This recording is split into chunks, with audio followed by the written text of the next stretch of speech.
The Dragon Boat Festival means a lot to me in many different layers.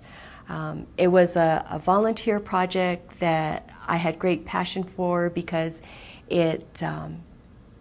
we wanted people to get to know our Asian community. In Colorado alone, there's 32 different Asian communities, 72 different Asian dialects.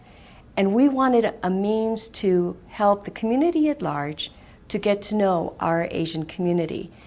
And so on that level, it was that sharing. On the other level, I realized that I didn't have that much of a connection with my own Japanese American community.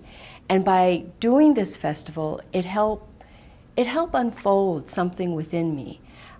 It was a personal journey. To a huge extent. It was a personal journey for me, as well as I gave back to the community and to the city of Denver.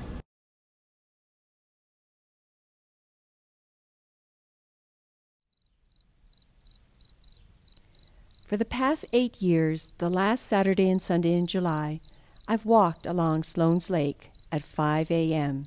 It is Colorado Dragon Boat Festival time. This year, I walk in the silence of the morning before the more than 110,000 people descend upon the lake. As I walk, I go back to the Day of Remembrance ceremony at the Denver Buddhist Temple over 10 years ago. I sat 3 rows back on the right-hand side in the audience. One of the Asian American panelists who served on the 442nd Infantry reminisced how fellow Japanese Americans would ask one another the simple question, "Where did you live?" Translation, "Where were you interned?" "Which internment camp did you go to?"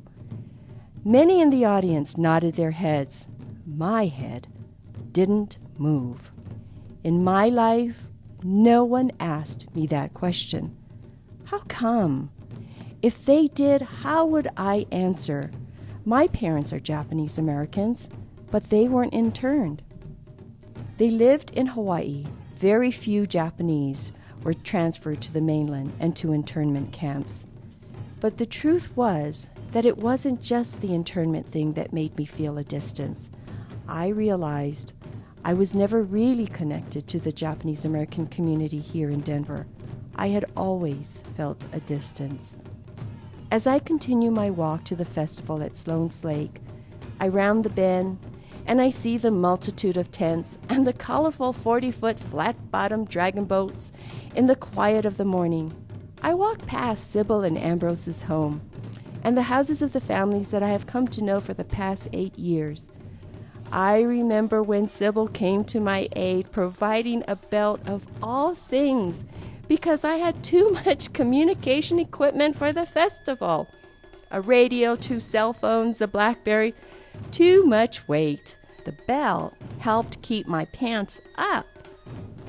This is my final day, full of memories and nostalgia as I pass the baton to the new festival leadership. I think back to the last day of the festival in 2001, my first year. It was 9 p.m. It was getting dark. I could feel the salty sweat on my face. I stood, looking down at Sloan's Lake, watching the still water in silence. I could sense someone had come up quietly to my shoulder. One of the last festival goers, and we were looking at the lake. Quietly, softly, he said to me, "I'm proud to be Asian." And I thought to myself, me too.